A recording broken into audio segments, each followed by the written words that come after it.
வாங்க இன்றைக்கி என்ன சமையல்னு பார்த்துடலாம். பார்த்திங்கன்னா பீர்க்கங்காயோட தோலை நான் சீவிட்டு அந்த தோல் இருக்கும் இல்லையா, அதை சீவி வச்சுருக்கேன் பாருங்கள். இது இன்றைக்கி பார்த்திங்கன்னா நான் சட்னி தான் அரைக்க போகிறேன். இந்த மாதிரி குட்டி குட்டியாக உடச்சி நீங்கள் அலசி வச்சுருங்க.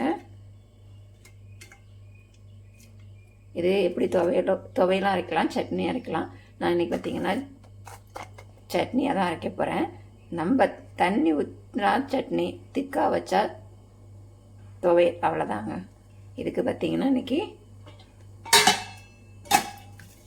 பச்சை பயிறு அடை தான் செய்ய போகிறேன். பச்சை பயிரை நான் நைட்டே ஊற வச்சுட்டேங்க, காலைல டிஃபனுக்கு தான். இன்றைக்கி பார்த்திங்கன்னா 1 கப்பு அளவுக்கு இட்லி அரிசி, இதை நம்ம இப்போ அரைச்சிக்கலாம். பச்சை பயிரை ஃபஸ்ட்டு நம்ம அடக்கி அரைச்சிக்கலாம். பார்த்திங்கன்னா காரத்துக்கு நான் 2 மிளகாய் எடுத்துருக்கேங்க. இந்த மிளகாய் நல்லா உரைக்கும், அதனால் ஒரு 1/2 துண்டு இஞ்சி கட் பண்ணி வச்சுருக்கேன். 1 ஸ்பூன் அளவு சோம்பு, 1 ஸ்பூன் அளவு ஜீரகம்,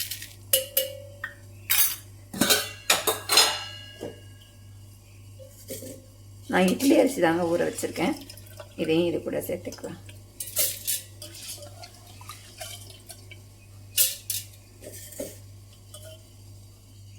இந்த கப்பால் நான் 2 கப்பு பச்சை பயிரும் 1 கப்பு இட்லி அரிசியும் ஊற வச்சுருக்கேங்க.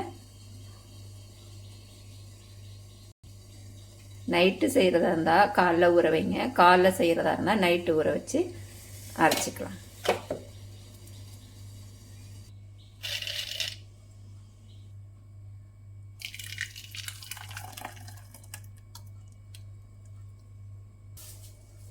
அரைச்சாச்சு பாருங்கள், கொஞ்சம் திக்காகவே அரைச்சிக்கங்க. நான் ஃபஸ்ட்டு கொஞ்சம் தண்ணியாக அரைச்சிட்டேன், அதனால் மறுபடியும் உள்ளதை திக்காக அரைச்சிங்கன்னா தான் நம்ம அடை செய்கிறதுக்கு ஈஸியாக இருக்கும்.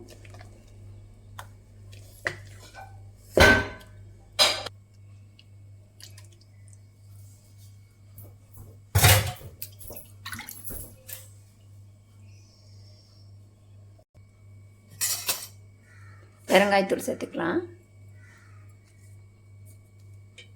கொஞ்சமாக மஞ்சத்தூள், உப்பு சேர்த்துக்கலாம், தேவையான அளவு உப்பு. நான் பார்த்திங்கன்னா கருவேப்பிலையும் வெங்காயமும் கட் பண்ணி வச்சுருக்கேன், அதையும் இது கூட சேர்த்துக்கலாம்.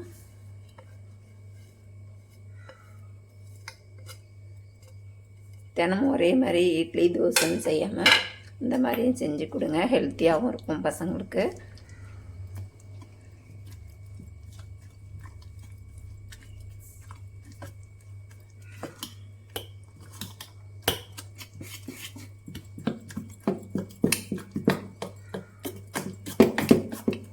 நீங்கள் வெங்காயம் கருவேப்பிலை சேர்க்காமல் தோசையாக கூட அப்படியே ஊற்றி கொடுக்கலாம். கொஞ்சம் தண்ணியாக அரைச்சிட்டு தண்ணியாக வந்து தோசையாகவும் செஞ்சுக்கலாம்.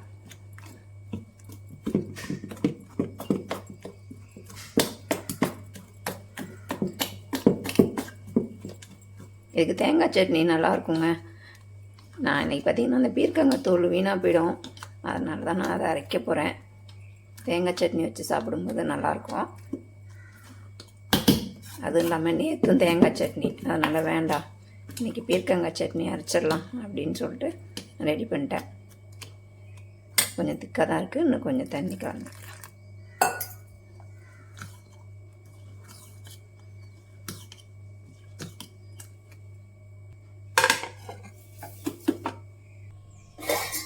நான் சுடு தண்ணி கொதிக்க வச்சுருக்கேங்க. இது வந்து தேங்காய் சாதத்துக்கு மீல் மேக்கர் செய்யறதுக்கு தான். பார்த்திங்கன்னா இன்றைக்கி குட்டி குட்டியாக மீல் மேக்கர் எடுத்துருக்கேன் பாருங்கள். இந்த மீல் மேக்கரை இந்த தண்ணிக்குள்ளே போட்டு ஊற வச்சிடலாம் சுடு தண்ணியில்.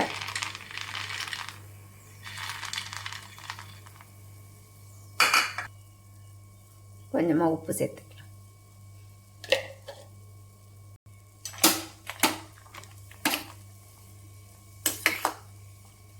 இது மூடி போட்டு ஒரு 5 நிமிஷம் இறக்கி வச்சிடலாம். நான் அடுப்பு ஆஃப் பண்ணிட்டு தான் போட்டிருக்கேன்.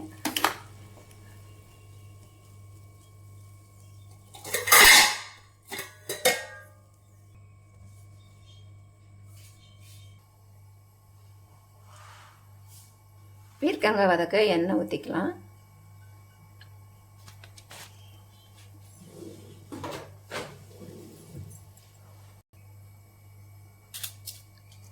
நான் காரத்துக்கு 2 மிளகாய் எடுத்திருக்கேன். பூண்டு, இஞ்சி இதையும் இது கூட சேர்த்துக்கலாம்.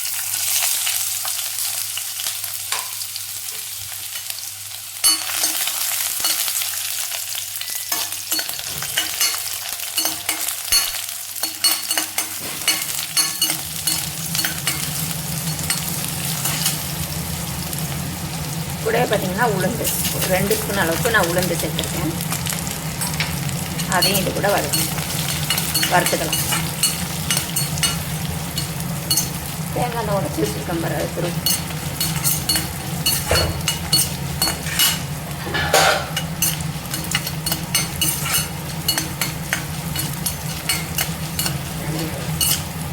இது கூடவே பீர்க்கங்காயும் சேர்த்துக்கலாம், தோலையும் சேர்த்துக்கலாம்.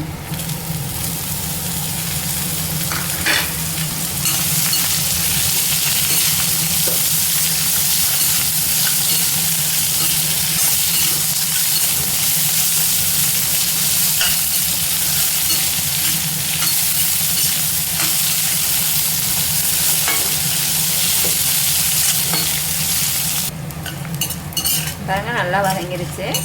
இப்போ இது கூட நம்ம தேங்காய் சேர்த்துக்கலாம். கொஞ்சம் இது கூட ஒரு 1/2 துண்டு புளி சேர்த்துக்கலாம்.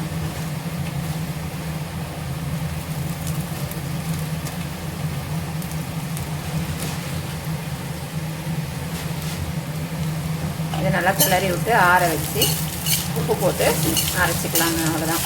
இது கூட கொஞ்சம் கல் உப்பு சேர்த்து அரைக்கும் போது டேஸ்ட்டு நல்லாயிருக்கும்.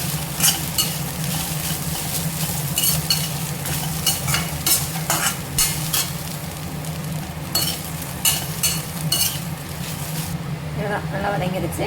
இதை ஆற வச்சு நம்ம அரைச்சிக்கலாம். பார்த்திங்கன்னா நான் தேங்காய் சாதத்துக்கு மீல் மேக்கர் வறுக்க போகிறேங்க. அதுக்கு நம்ம கொஞ்சமாக எண்ணெய் சேர்த்துக்கலாம். லஞ்சுக்கு பார்த்திங்கன்னா தேங்காய் சாதமும் மீல் மேக்கரும் தான். இதுக்கு நம்ம மசாலாத்தூள் சேர்த்துக்கலாம். ஒரு 1/2 ஸ்பூன் அளவு மிளகாத்தூள், காரத்துக்கு தகுந்த மாதிரி சேர்த்துக்கோங்க. அடுத்தது பார்த்திங்கன்னா கரம் மசாலா 1/2 ஸ்பூன். அடுப்பை சிம்மிலே வச்சுட்டு சேர்த்துக்கோங்க, இல்லைன்னா நம்மளுக்கு மிளகாத்தூள் கறிக்கிடும். எண்ணெய் சேர்த்தோன்னே சேர்த்துக்கோங்க. மஞ்சத்தூள், உப்பு, கொஞ்சமாக சீரகத்தூள் சேர்த்துக்கிறேங்க. இது எல்லாத்தையும் நல்லா இப்போ கலந்துக்கலாம்.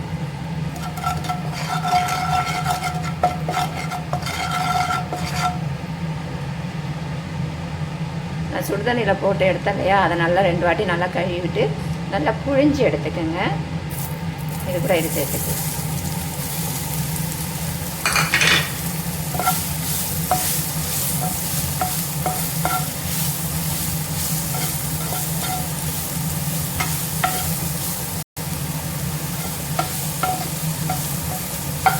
அடுப்பை ஸ்லோவிலே வச்சு வதக்கிக்கலாம், நல்லா வறுத்துக்கலாம். பார்த்திங்கன்னா தயிர் சாதம், தேங்காய் சாதம், லெமன் சாதத்துக்குலாம் இது நல்லா இருக்குங்க. குட்டி குட்டியாக இருக்கா, ஒன்று ஒன்றா எடுத்து டக்குன்னு வாயில் வச்சிடலாம். நல்லாயிருக்கும், டேஸ்ட்டாகவும் இருக்கும். இதே நீங்கள் தக்காளி, வெங்காயம், இஞ்சி, பூண்டு, பட்டை, லவங்கெல்லாம் போட்டு வதக்கி தொக்காவும் பண்ணிக்கலாம். நான் பார்த்திங்கன்னா இன்றைக்கி இந்த மாதிரி பண்ணியிருக்கேன்.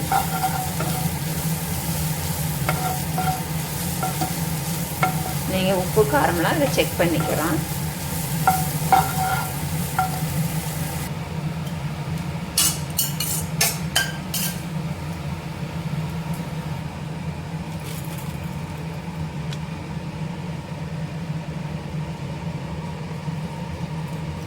எப்பயுமே சட்னி அரைக்கும்போது லைட்டாக சுடு தண்ணி ஊற்றிங்க. லேசான சுடு தண்ணி ஊற்றினீங்கன்னா நம்மளுக்கு கெட்டு போகாமல் இருக்கும். அதனால் நான் எப்பயுமே லைட்டான சுடு தண்ணியாக ஊற்றிப்பேங்க. ரொம்ப ஊற்றக்கூடாது. லைட்டாக வெறுப்பான சுடு தண்ணியில் சட்னி அரைச்சி வச்சிட்டோம்னா நம்மளுக்கு கெட்டு போகாமல் இருக்கும்.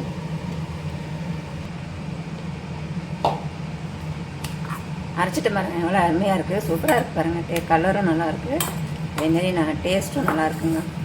புளிப்பு, காரம் எல்லாமே இதை வந்து நீங்கள் இப்படியே வச்சு சாப்பிட்டீங்கன்னா துவையல்.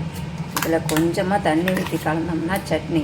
நான் பார்த்திங்கன்னா கொஞ்சமாக தண்ணி ஊற்றி கலந்து அப்படியே வச்சிட போகிறேன், தாளிக்கலை. ஏன்னு கேட்டிங்கன்னா எல்லாத்துலேயும் எண்ணெய் பொருளாக இருக்குது. அடுத்தது பார்த்திங்கன்னா தேங்காய் சாதமும் எண்ணெய் தாளிக்கணும், மீல் மேக்கரும் எண்ணெய், இது வதக்கணுதும் எண்ணெய். எவ்வளோ எண்ணெயை சேர்க்குறது? அதனால் நான் கொஞ்சமாக தண்ணி மட்டும் கலந்து இப்படியே வச்சிட போகிறேன். தாளிக்கிற மாதிரி இருந்தால் கடுகு, உளுத்தம்பருப்பு, கருவேப்பிலை போட்டு தாளித்து இதில் ஊற்றிக்கங்க. அவ்வளோதான், என்னுடைய சட்னி ரெடி ஆகிடுச்சிங்க. இது தேங்காய் சாதத்துக்கு தொட்டு சாப்பிடும்போது அவ்வளோ டேஸ்ட்டாக இருக்கும். ஸ்கூலுக்கு வந்து இதை கொடுத்துட்டோம்னா நம்மளை பசங்க திட்டுதோ இல்லையோ, பக்கத்தில் உள்ள பசங்க திட்டும், என்ன உங்கள் அம்மா துவையில் கொடுத்துட்ருக்காங்க அப்படின்ட்டு. அவ்வளோதான், பீர்க்கங்காய் தோல் சட்னி ரெடி ஆகிடுச்சு. நம்ம அடுத்தது தோசை எப்படி அடை எப்படி ஊற்றுறதுன்னு பார்த்தோம்.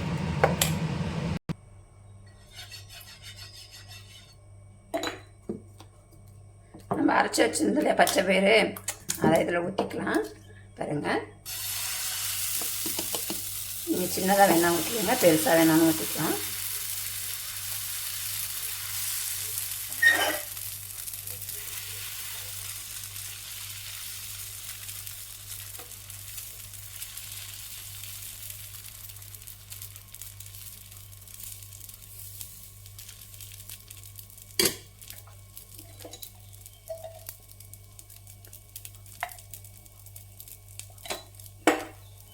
அவ்வளோதான், அடை ரெடி ஆகிடுச்சு நம்மளுக்கு.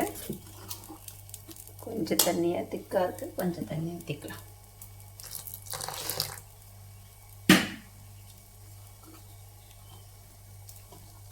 நம்ம இதெல்லாம் செஞ்சுட்டு வரதுக்குள்ளேயும் மாவு நல்லா புளிச்சிருச்சுங்க.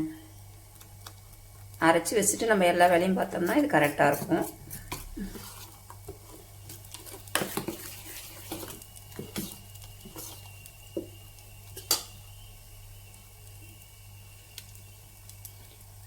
நான் அடுப்பில் பார்த்தீங்கன்னா தேங்காய் சாதத்துக்கு தாளிச்சிக்கிறேன்.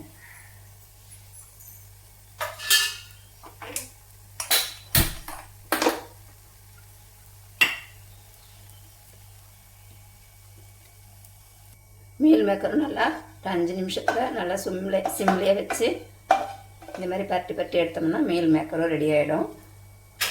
இப்போ பார்த்தீங்கன்னா மீல் மேக்கர் ரெடி ஆகிடுச்சு. அவ்வளோதான், இதனை எடுத்து நம்ம கிண்ணத்தில் மாற்றிக்கலாம். தேங்காய் சாதத்துக்கு எண்ணெய் காஞ்சிருச்சு, கடுகு சேர்த்துக்கலாம். காஞ்ச மிளகாய், இஞ்சி,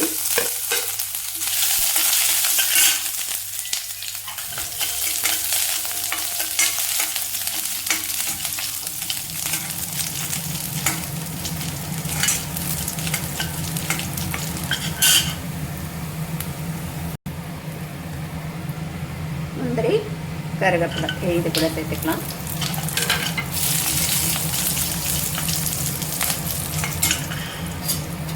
அடுத்தது நமக்கு அடையும் வெந்துருச்சுங்க. இப்போ திருப்பி போட்டுக்கலாம்.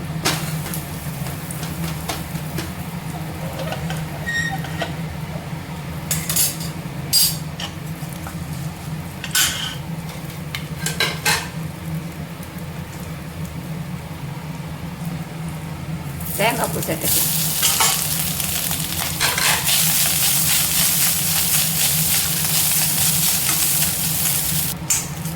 தேங்காய் பூவை நல்லா வதக்கிக்கலாம். பார்த்திங்கன்னா அடுப்பை ஸ்லோலே வச்சு வறுத்துக்கங்க, இல்லைன்னா தேங்காய் பூ கறிடுச்சுன்னா சாதம் நல்லா இருக்காது.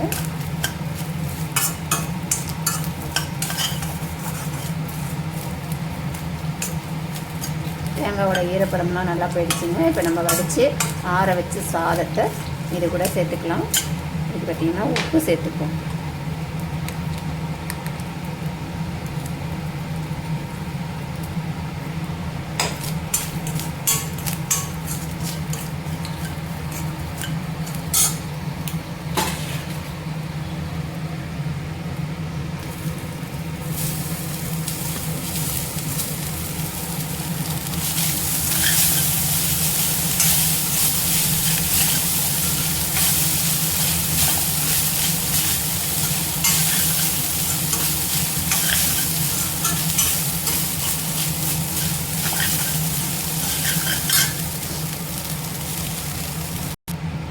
அவ்வளோதாங்க, தேங்காய் சாதமும் ரெடி ஆகிடுச்சு, நம்மளுக்கு அடையும் ரெடி ஆகிடுச்சு, மத்தியானம் லஞ்சும் ரெடி ஆகிடுச்சு, காலைல டிஃபனும் ரெடி ஆகிடுச்சு. பாருங்கள் அடை எவ்வளோ சூப்பராக இருக்குங்க. இதேமாதிரி நீங்களும் செஞ்சு பாருங்கள். சத்தான சமையலாக சத்தான உணவாக சாப்பிடுங்க. தினமும் இட்லி தோசையாக சாப்பிடாம இந்த மாதிரி சாப்பிடும்போது நல்லாயிருக்கும். வீடியோ பிடிச்சினா லைக் பண்ணுங்கள், ஷேர் பண்ணுங்கள், கமெண்ட் பண்ணுங்கள், மறக்காமல் சப்ஸ்கிரைப் பண்ணுங்கள். இன்னொரு வீடியோவில் சந்திப்போம். டாட்டா பாய்.